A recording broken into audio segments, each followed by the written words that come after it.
नमस्कार, मैं रंजीत चौहान, आप देख रहे हैं न्यूज़ 7 मीडिया। आपने फर्जी आईपीएस के बारे में सुना होगा, फर्जी पीएमओ ऑफिस के बारे में सुना होगा, फर्जी जो है ऑनलाइन फ्रॉड के बारे में सुना होगा, लेकिन आज हम आपको दिखाएंगे कि फर्जी जज भी है जो 5 सालों से अपनी अदालत चला रहा है। और ये जज कहीं और नहीं बल्कि गुजरात में है। गुजरात में ये जज पकड़ा गया। इसने अब तक करोड़ों रुपए की हेराफेरी की है, कई जमीनें इसने जो है बैनामा किया है, रजिस्ट्री की है। आज फर्जी जज के बारे में आप देखिए, अब तक कानून के शिकंजे से दूर रहा, 5 सालों तक अपनी अदालत चलाता रहा, 5 सालों से कोर्ट चलाता रहा, 5 सालों से इसने कई लोगों के साथ धोखा करता रहा, लेकिन अब ये धरा गया है। तो देखिए हमारी खास रिपोर्ट, आपको दिखाते हैं कि ये फर्जी जज कहां पाया गया है। गुजरात में एक शख्स ने फर्जी ट्रिब्यूनल बनाया, खुद को उसका जज बताया और गांधीनगर में अपने ऑफिस में असली अदालत जैसा माहौल बनाते हुए फैसले भी सुनाए। आरोपी का नाम है मॉरिस सैमुअल। बतौर ऑर्बिटर मध्यस्थ नकली जज मॉरिस ने अरबों रुपए की करीब 100 एकड़ सरकारी जमीन अपने नाम कर ऑर्डर पारित किए। हैरानी की बात यह है कि यह फर्जी कोर्ट पिछले 5 साल से चल रही थी। आपको बता दें, मॉरिस उन लोगों को फंसाता था जिनके जमीनी विवाद के केस शहर के सिविल कोर्ट में पेंडिंग थे। वह अपने मुवक्किलों से उनके मामलों को सुलझाने के लिए फीस के तौर पर कुछ पैसा लेता था। मॉरिस खुद को कोर्ट से नियुक्त किया गया आधिकारिक मध्यस्थ बताता था।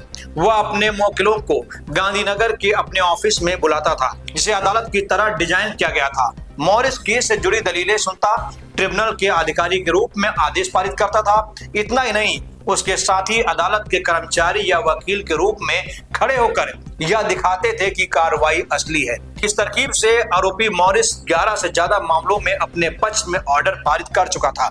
असली कोर्ट के रजिस्ट्रार ने पकड़ा था नकली जज। आपको बता दें, 2019 में आरोपी ने इसी तरह अपने मुवक्किल के पक्ष में एक आदेश पारित किया था।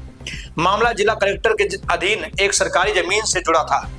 उसके मुवक्किल ने इस पर दावा किया और पालड़ी इलाके की जमीन के लिए सरकारी दस्तावेजों में अपना नाम दर्ज करवाने की कोशिश की। मॉरिस ने कहा कि उसे सरकार ने मध्यस्थ बनाया हुआ है। इसके बाद ठग ने फर्जी अदालती कार्रवाई शुरू की।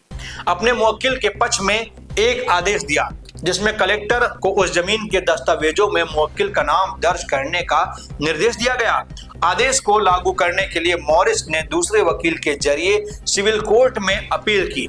इसमें वही आदेश अटैच किया जो उसने जारी किया था।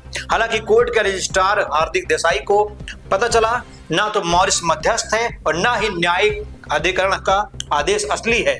उन्होंने करंज पुलिस स्टेशन में शिकायत दर्ज कराई। इसके बाद ठग के खिलाफ कार्रवाई की गई।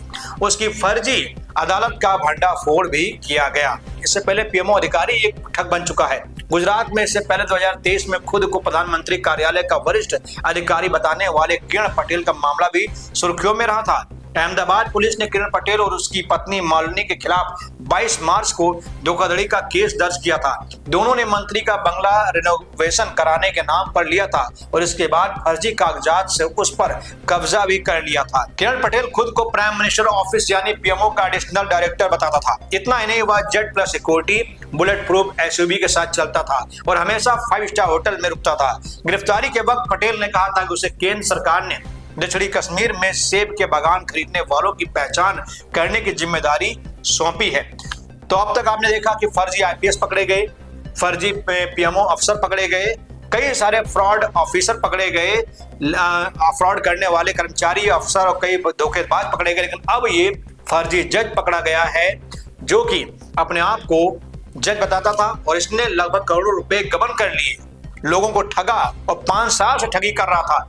लेकिन अब तक पुलिस के शिकंजे से दूर रहा, लेकिन अब धरा गया है, पकड़ा गया है। तो देखते हैं कि इस पर क्या कार्रवाई होती है। फिलहाल अभी पुलिस जांच कर रही है और जांच के बाद पता चलेगा कि इसने अब तक कितने लोगों को अपना शिकार बनाया है और कौन लोग हैं जो इसकी मदद करते थे। बहुत बहुत धन्यवाद।